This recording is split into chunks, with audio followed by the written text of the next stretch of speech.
Hi everyone, and welcome to International Tea Time SEO today. I hope everyone's got their cup of tea or coffee ready. Very nice. So it's a proper international tea time today. I'm SEO Joe Blogs. I'm in Barcelona. We have Kerry here in Putney and Bill over across the pond in Connecticut. And Chloe, I'm sorry, I didn't ask where you are dialing in from today.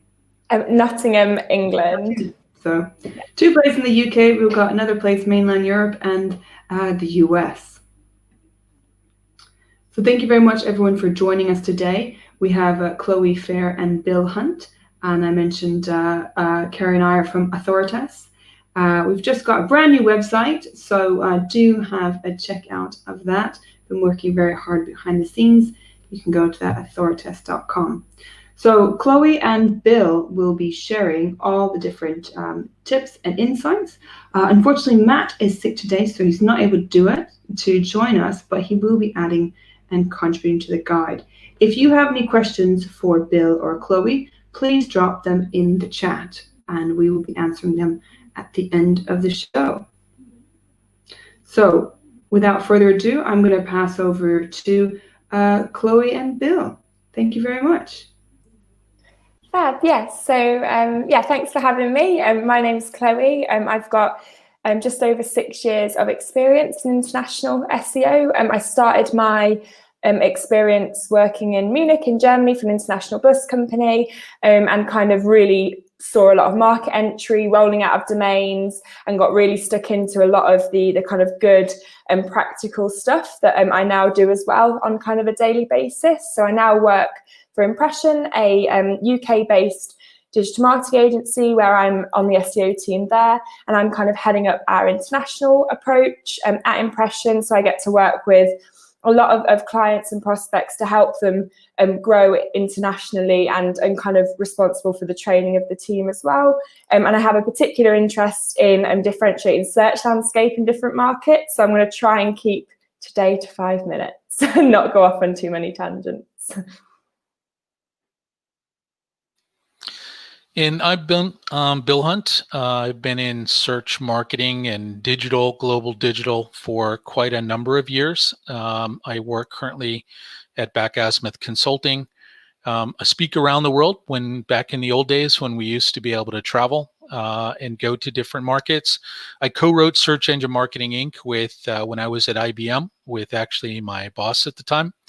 And I developed hreflang Builder, mainly focusing on originated from our consulting clients that were having massive problems with hreflang. So we built this enterprise-grade tool to support that. And in 2015, they gave me a Lifetime Achievement Award. I think that was their hint that it's time for me to move on. So looking forward to speaking with you today, but as much as we can on international search.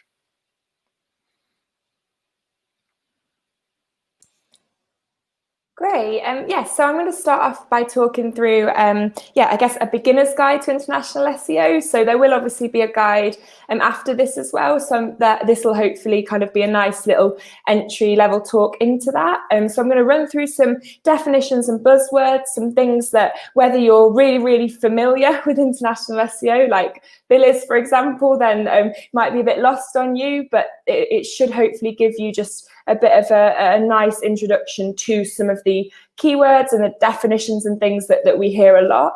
I'm then going to touch upon international SEO market entry, because this is a really important thing to consider. And I think often as SEOs, we can get lost in the technical aspects of a site, and it is important to consider the broader aspects. And I'm going to finish off with 3 key things to remember. Great. Which goes to the next slide. Fab. So international versus locals. This is something I get asked quite a lot. So I guess it's just important to demyth these things and to talk about these things initially. So when we're talking about international and local, they are very different things. So, and with international SEO, I often refer to like localized content and things like that, but that doesn't necessarily mean local SEO. So what am I talking about? Well, basically, international SEO is optimizing your website so that search engines around the world can understand your website, and it can rank in the relevant markets and for the relevant languages, etc. Whereas local SEO is more from a geographic point of view. So that comes where we come into things like the map pack and different SERP features that are local SERP features. So it is important just to understand those two things and those two differentiations. They obviously can come hand in hand, but often you will be kind of looking at international SEO, not on a city specific level, but more on kind of an international country targeting specific level. So just go to the next slide. So some key terms and buzzwords, so different things really that crop up all the time, and I'm going to pop these into the guide with definitions amongst others. I've just chosen the highlights really. So I've chosen a couple of key terms where, you know, they come up all the time from a technical point of view, really important to understand from an international perspective, hreflang and Canonicals, so that's really key. And then I've also popped in localized content and translated content, so it's important to know what that means. Obviously, as kind of a black and white rule, translated content can be seen as negative if it's not had that human approach, it's not been optimized for the user, if it's just translated and a duplicate content but translated. So this is where localized content is really important. So I've then popped in Cctld, subdomains, and then subfolders as well. So Cctld stands for country code top level domain. So this is an approach where you would have something like impression.de, impression.co.uk, etc. Subfolder would be impression.com/de, and subdomain would be de.impression.com, for example. And then market maturity, which I'll talk about now. If we go to the next slide, fab. So new market entry. So really, really important to consider this when you're thinking about doing SEO for a business or a client. If we just go to the next slide, please. Cool. Yes, so it's really, really, really important just to think about when you are looking at new market entry. From my experience, a lot of stakeholders and business owners will often say, okay, we've heard that SEO is really important, so let's use this in our new market and let's, you know, get these upwards graphs. Whereas it's really important to understand exactly what they've done to date in their current market. So understanding, okay, how have you grown your business currently? Have you currently used other means? Have you used a lot of kind of, you know, more sales means or through partnerships and a lot more brand awareness? Has it been an SEO organic strategy or has it been more holistic? This is really important and it can trip a lot of people up. And then also making sure that you're not just isolating your SEO work. So often, you know, marketing managers or people that aren't that familiar with SEO and search engines will ask you to focus on one site for one market and that's it. But always thinking bigger is really, really key. So we just go to the final slide, please. So just to kind of summarize then some top tips, I guess, as in terms of a beginner's entry to international SEO. So making sure you're understanding the search landscape. So this is really important. As I said, you can't just, you know, replicate what you've done in your current market with your new market, with your new growth market. It has to be unique. Things can change. So a prime example there would be if we're thinking about barbecues and grilling. So grilling and barbecue are very, very different in America and in the UK. So a grill in the UK means something very different to the US. So it's making sure that you're optimizing for those specific terms and understanding the SERPs. Understand business goals and growth markets with market maturity. So what does that product look like in that market? Is it kind of as developed? Do people understand it? Are the SERPs more informational? And then finally, always make sure you are auditing a legacy or primary domain. So this is really important. If you're entering a new market, it's probably highly likely that if you've got a main site, maybe a .com, that site is already ranking in that market anyway in some way. And this is really, really important to consider to avoid cannibalization. Cool, yeah, so that was a very quick overview. And now over to you, Bill. Great, thanks. I think Chloe gave a brilliant framework of the things that often people aren't thinking of. And we can sometimes see this with this example here is when you have non-local pages ranking in a market. Not a lot of tools can tell you easily that the wrong page. Most SEOs, the objective is getting a page ranking and as opposed to the page ranking. And something you can do today, right after you're finished with tea time, simply go into Search Console and take one of your top level pages for product that you sell around the world and simply look at that page. And especially if it's a global page like a /en page, and just look, in this particular case, this global page with no price and nothing uniquely local, as Chloe described, was shown 3.2 million times to people in markets where there's an existing website. This right here tells me, hands down, there's something wrong with our approach. In most cases, this is an hreflang problem. In other cases, it might be a semantic problem. This is exactly it. You might have wording on your global page that's neutral English, and in the other markets, it might skew maybe to local English or British English. So this is a first thing you should check, is how big of a problem do we have? If you go to the next slide. Fix your errors in Search Console. So one of the things I hear a lot is that, we did hreflang and it sort of sucks. It's complex. It's too hard. Hreflang itself is embarrassingly simple. It's our complex websites that make it a challenge. And we see here a case where, a site had 7.7 million tags, 580,000 errors. When you have that many errors, it's your problem, not Google. Google's told you the problems. The other one that I find a lot when hreflang or local market sites aren't being indexed is a case like at the top. 131,000 pages were valid, but over 1 million were bad. So you have 10 times more pages that Google's wasting resources on. So try to fix some of these and specifically focus around the world. If we go to the next one. And third is correct canonicals. So Chloe teed this up with canonicals are a problem. I'm going to say there's a lot of people that are clueless about this. Even some celebrity SEOs that write a lot really don't understand how this works. And it's pretty obvious when you come into some cases with websites. So here's an example. We can't make this live where I can ask the question. So I sort of gave you the answer at the bottom. The question I got here is, we have a site in Lithuanian, but it doesn't rank in Lithuania. And so when you look at this and you see what they've done, the core site, the one without any kind of location, which is the language is dynamically inserted. So that's that sort of translation bit that Chloe was talking about. Those are injected. Now, when you have a canonical that points to an English language version of the site, you're effectively told Google you don't want them to use your Lithuanian version. So look at these kind of things. This is totally wrong, where they were trying to get rid of tracking tags and actually got rid of their parameter-based language tags. So if we go to the next, some of the three things that I think as a takeaway, really take time to see if non-local pages. All the great tips that Chloe gave about, making sure that you're targeting the market correctly, and that just make sure that if you have a page, that it does show up. Fix your XML sitemap errors. Quit wasting Google's resources.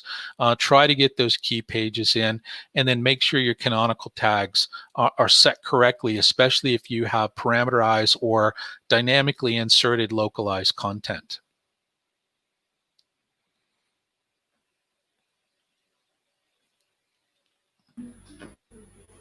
Great. Thank you very much, Bill and Chloe. That was very speedy.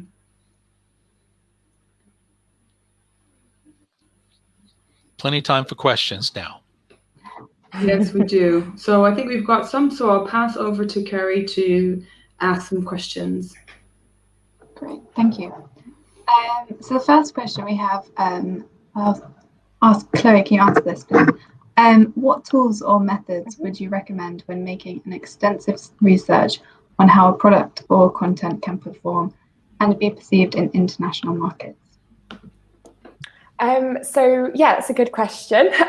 So I guess it is all about the tools, right? That's a big thing. And the tools that I personally use quite a lot for like how the product would perform in a specific market and how the SERPs differ in each market is search metrics, or any tool that shows you SERP features. So search metrics have just started in kind of adding a feature which shows if it's informational or transactional or anything like that. So for you to understand how that product, what it's competing for in that specific market is really important, but all tools do this. So SEMrush does it, Ahrefs. So just looking at the competitors is a really good place to start in any of your tools. So understanding for your target keywords in each market. So say if it is all English speaking, like, you know, maybe GB, US and Australia, having a look at the different competitors, the core competitors and the types of content they have on their site as well.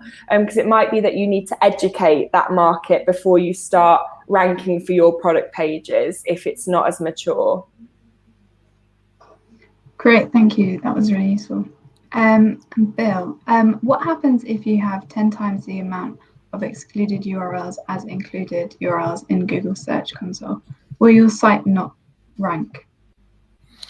Well, your site will rank for the pages that are there. I mean, if they meet the criteria for ranking, it's just, imagine if Google was to put some sort of cap, or where do they spend their time? Do they spend their time rooting around through 10 million pages that are crap, or break, or 404, or any number of kind of error, or do they go to somebody else's site that have less errors? And just think about that. If you're adding 10 new pages, so exactly what Chloe just described, you created some new content for a market. Google may never see that new content because it's given up on you. I mean, just think, where would you spend your money? If you knock on, 10,000 doors to try to get somebody to open it, that's probably not an efficient use of your time. So you can rank, but new content may not get picked up, or changes to content may not get picked up because they may not be able to find it. Great, thank you. Chloe, how can you get into international SEO if you've been working in SEO for a few years but have not worked in international SEO before? That's a good question. So I guess, it sounds cliched, but just like reading is always a good place to start. But also, if you can just find something, like assuming if you're in SEO, maybe you're in-house and you're just in kind of a country in a in-house company that isn't international. Maybe you want to start learning more. Maybe just try and do a little bit of kind of reading and research outside of that. But there's nothing better than seeing it for real. So as Bill's kind of already shown, with screenshots from Search Console, immediately you could learn so much from looking at those Search Console profiles, whereas you could read 10 blogs about it. And there's nothing better than getting stuck into tools and things. So there's loads of communities out there that I'd recommend looking at, or attending talks and things like that. But also just speaking to other SEOs is an important thing.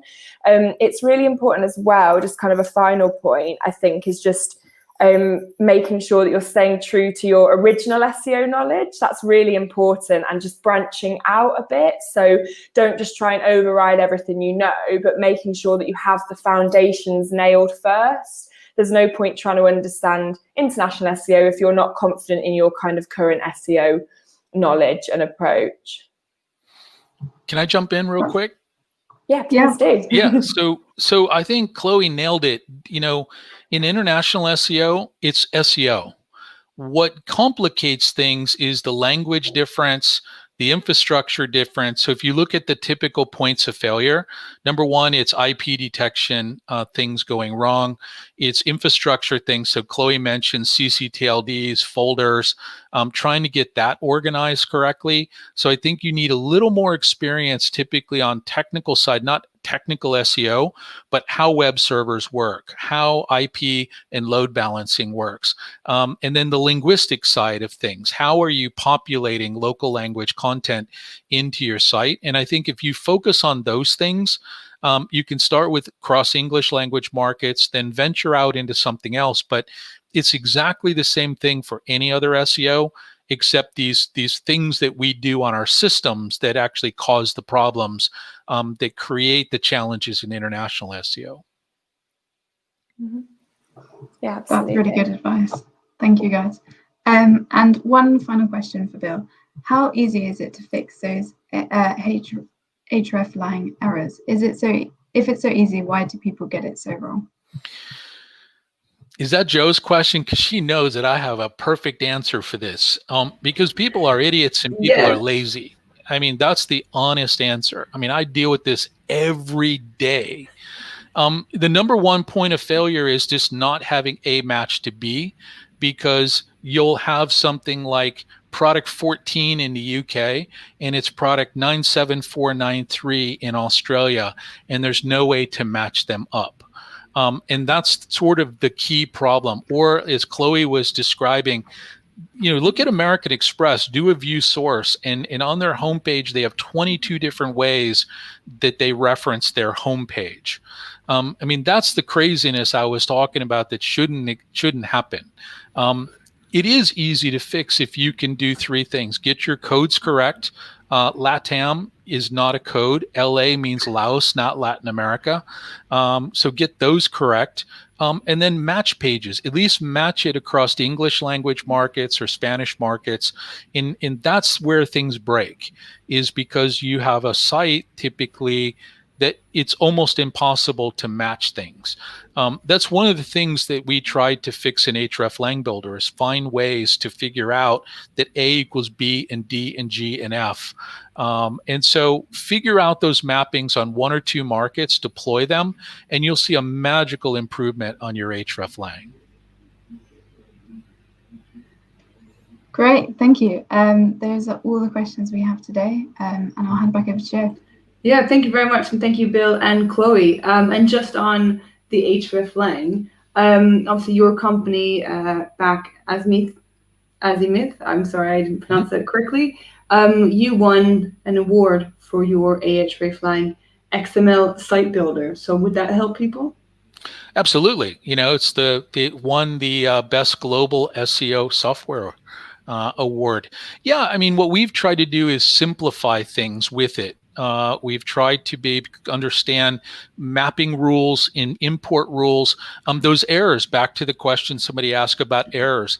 A lot of the times your XML sitemaps, if you go that route, aren't being indexed because of the errors. So if you're using XML sitemaps for hreflang, Google may not get it. Or if you're in page tags and pages aren't indexed, Google may not be getting to the pages. So definitely hreflang builder can solve many of these problems. But I think also, thinking through the way you execute on your site can be another easy way to do it.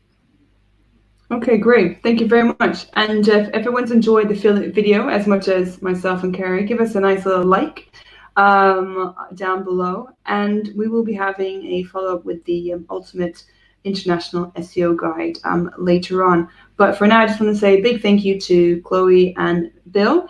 And hopefully we will see Matt soon, and hope he gets better very soon as well. Oh, Sophie just said, I'd also say checking out how other large international company sites are set up their stuff. Look at their hreflang setup is a good way to learn. Yes, very good tips. Thank you, Sophie. We will do that. So in 1 week's time, we have our Ultimate Guide to Technical SEO. So many people may think tech SEO, like international SEO, maybe that's too complicated. I'm not quite sure where to start. But as you've seen from today's episode, it's very easy to start. Bill himself said it was very easy to not get it wrong. So do take those tips away with you today, and join us then next Thursday, where we have Georgie, Jamie, and Jess all talk to us and share their tips about technical SEO. Thank you again, everyone, for joining, and our speakers, Chloe and Bill, and we'll see you next Thursday.